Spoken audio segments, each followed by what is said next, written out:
Bonjour à toutes et à tous, bienvenue sur Kwezi FM et KTV, Kwezi FM le 106.9 pour ce premier temps de parole en direct à la radio et à la télévision, pas le premier de l'histoire mais le premier de la journée. Avec nous aujourd'hui c'est Éric Ourcade du SE-UNSA et il était venu il y a quelques semaines sur ce plateau pour dénoncer un certain nombre de choses.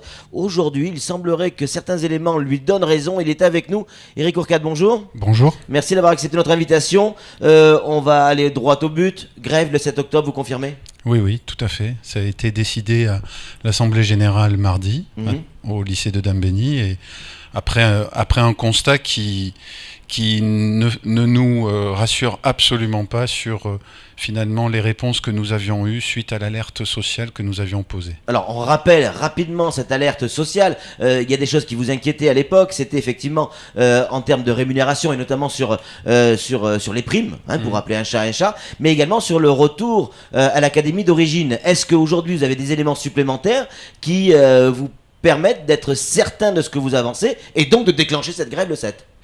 Disons que on a d'abord dans le relevé de conclusion de l'alerte sociale les propos de Madame le vice-recteur qui nous demande de porter l'attention sur les difficultés, je lis, les difficultés techniques et juridiques que la garantie de retour sur le département ou l'académie d'origine posera en lien avec la participation au mouvement national et aux impacts sur les départements qui sont bien souvent en situation de surnombre et qui devront réintégrer les agents de Mayotte sans nécessairement pouvoir l'anticiper. On comprend rien. Ça veut tout simplement dire que la question du mouvement protégé, elle ne l'assure plus, elle n'en est pas convaincue dans un futur proche. On sait qu'on devrait avoir la note de service qui gère le mouvement pour l'année prochaine, qui va paraître dans quelques semaines. On va avoir demain, on va dire, le brouillon. Les organisations syndicales nationales vont avoir le brouillon. Nous, on fait des recommandations. On demande à ce qu'un retour garanti dans son académie ou département d'origine, quand l'agent le souhaite, on demande à ce que ce soit écrit. Mais disons que le climat général, avec cette abrogation du décret 96 totalement imprévu, en fin juin 2014, nous fait penser qu'il faut maintenant se méfier de la parole de l'institution. Alors concrètement, sur la partie financière, vous, fonctionnaires, vous perdez 1 mois et demi à peu près de rémunération. Oui, c'est le cas. On perd 15%. Ouais. Mais pour nous, le combat, il est surtout dans la question du mouvement protégé, du retour dans le département ou l'académie d'origine. Pour vous, ces 15% de pertes, on peut, vous êtes d'accord avec, je vais peut-être me faire des amis encore là-dessus, de dire, c'est un peu normal que les fonctionnaires fassent aussi les efforts pour redresser tout ça ? Écoutez, nous, on prend en considération la réalité économique du pays, la réalité sociale. Tout le monde se serre la ceinture. On doit se serrer la ceinture. D'accord.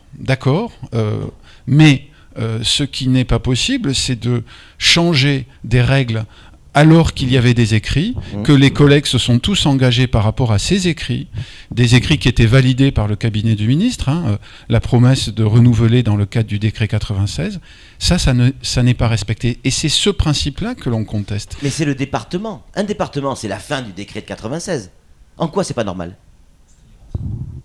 Je ne comprends pas très bien la question. Le département, Sam. À partir du moment où les départements, c'est la fin de l'application du décret de 96. Non, il y a eu des négociations, je vous le rappelle, pour faire changer le passé de 96 à aujourd'hui, si vous voulez. Et il était acquis que la garantie du retour en académie d'origine, c'était acquis. C'était acquis, sauf que là maintenant c'est un coup de canif, encore une fois, c'est une rupture de contrat moral. D'accord. Même si c'est pas encore définitivement acté. Maintenant, c'est en fait pour que les gens comprennent, parce que tout le monde ne travaille pas dans la fonction publique, ça voulait dire simplement que quand une personne, par exemple de métropole, venait travailler à Mayotte, au bout de 4 ans, si elle le désirait, elle pouvait soit rester, soit rejoindre son académie d'origine. Là, ce qui va se passer, au fur et à mesure du temps, ce qui risque de se passer, c'est que on va faire comme partout ailleurs, pour rentrer chez vous, il faudra demander une mutation. Et là, ça passera par la commission paritaire, et c'est extrêmement plus long et compliqué.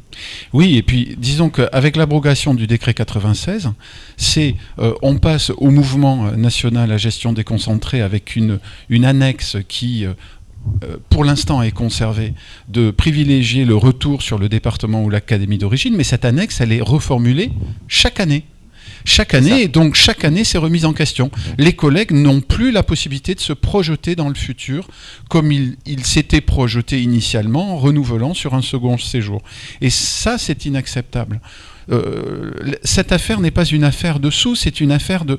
On change les règles, on nous met devant le fait accompli. Les collègues acceptent beaucoup de sacrifices en termes de conditions de travail. Ici à Mayotte, s'impliquent à fond dans leur mission. On leur propose de renouveler dans certaines conditions, et puis finalement on change les conditions. C'est pas possible. Flo ? Oui, pour être sûr de bien comprendre ces nouvelles règles, c'est-à-dire le gars il vient de Bordeaux et il vient à Mayotte et puis quand il veut repartir il se retrouve à Strasbourg, grosso modo, c'est applicable à tous ceux qui vont arriver ou c'est applicable à ceux qui sont déjà là et qui avaient signé d'autres termes de contrat? Non, ceux qui sont déjà en place, ça, on leur applique aussi? Non, c'est très simple. Ceux qui sont arrivés en 2011 et 2013 sont encore sous le régime du décret 96 qui s'arrête à la fin de l'année scolaire, d'accord, actuelle. Mais tous les autres, dont je fais partie par exemple, moi j'ai renouvelé, on est maintenant sous le régime d'une nomination normale à titre définitif. Simplement, on est assuré pendant 1 an de pouvoir bénéficier de ce petit privilège de rentrer dans notre académie d'origine, chez soi. Mais Madame le vice-recteur a un discours qui consiste à dire, à très très court terme, elle est pour encourager une normalisation du mouvement des personnels au même titre que tout autre département. Mais est-ce qu'il y a un autre DOM où on parle encore d'académie d'origine ? On a le sentiment que Mayotte, c'est le dernier où, effectivement, il y a encore ce système de volonté de retour à l'académie d'origine. Non, on est dans une spécificité à Mayotte. C'est le seul. Hein, oui, ouais. Mais il y avait une période transitoire. Cette période transitoire a été... tout le monde s'est entendu de la définir avec des conditions précises. Ouais. Elle a été balayée d'un coup. Oui, d'accord. Et c'est ça qui pose problème. Ouais. Quel est le sentiment des enseignants aujourd'hui ? Parce qu'après l'imposition des indemnités d'éloignement, maintenant une perte de 15% sur ces fameuses indemnités et peut-être le risque de ne pas pouvoir retourner dans son académie d'origine, vous avez le sentiment de vous être fait bananer encore une fois ? Ah mais c'est un sentiment de mal-être profond de la part des collègues. Alors ça a été d'abord nos collègues du premier degré, on a été raillés pour avoir donné l'alerte sur ce problème. Soit dit en passant, je trouve que c'est très irrespectueux vis-à-vis de ces collègues qui n'ont pas rêvé, qui ont quand même reçu des courriers, qui ont eu des confirmations des services. C'est vraiment ne pas tenir compte de la situation dans laquelle ils étaient.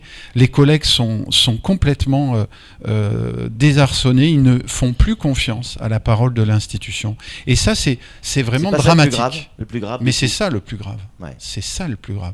Parce que comment voulez-vous travailler dans ces conditions ? Nous, on dit, nous sommes reçus demain, suite à notre préavis de grève. Nous, on va traiter 4 questions. Le non-respect des engagements pour le maintien du décret 96.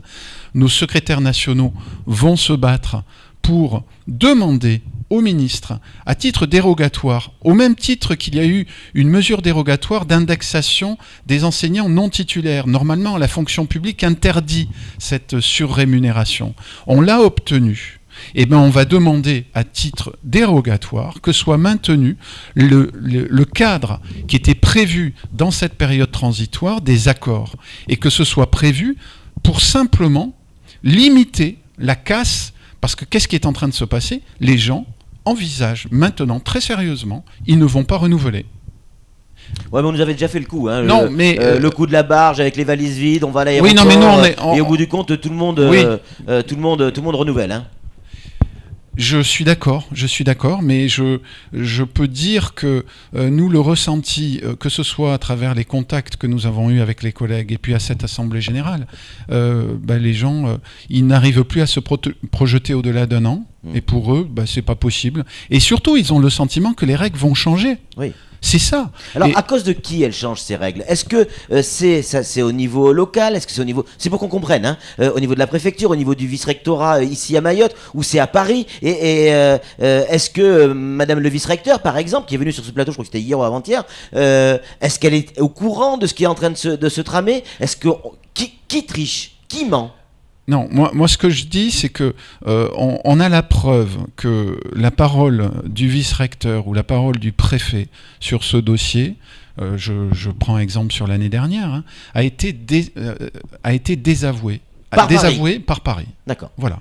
Donc clairement, nous, très clairement, ce n'est pas qu'on ne fasse pas confiance à la parole de Madame le vice-recteur. On sait qu'elle est de bonne volonté.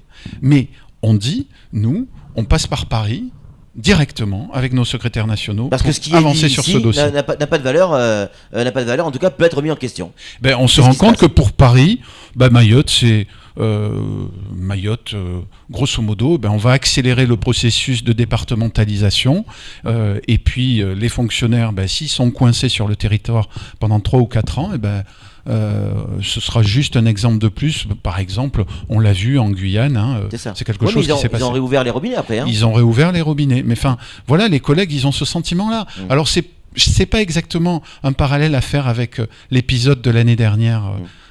L'État m'a trahi, je m'en vais. Hein. Ouais. Je pense vraiment que on n'en est pas là. Sam? Oui, j'avais une question. Mon Dieu, elle vient juste de me quitter Non, l'esprit. elle est plutôt bien, je trouve, Ah Samuel. oui, parce que justement, elle est tellement courte. Ah zut. De toute manière, le 7 octobre, vous serez en grève. Voilà, c'est ça. Ça va représenter quoi comme type de mouvement? Ça va ressembler à quoi? On a prévu une manifestation tout à fait classique. Nous avons prévu de formuler. On est dans une démarche de recours au tribunal administratif de toute façon généralisé, Oui. que nous encourageons sur le principe. Et puis aussi parce que nous considérons que cette affaire n'est pas terminée et on s'est donné un objectif très simple. À la fin de cette journée de grève, on s'est donné un cahier des charges. On a 2 objectifs. Avoir demandé à Paris le retour du décret 96 à titre dérogatoire pour les personnels enseignants, et le deuxième objectif, c'est d'avoir la certitude que cette note de service garantisse, jusqu'à la fin de la période transitoire, le retour sur l'académie ou le département d'origine. Eric, le SNES sera en grève également le 7 octobre, le même jour que vous. Vous allez marcher ensemble? Oui, non? Nous, de toute façon, on est toujours ouvert à travailler avec toutes les organisations syndicales. Plus on est nombreux, mieux c'est. Merci beaucoup Eric Courcade du SE UNSA pour ces réponses. C'est la fin de ce temps de parole. Tout de suite, la suite de nos programmes.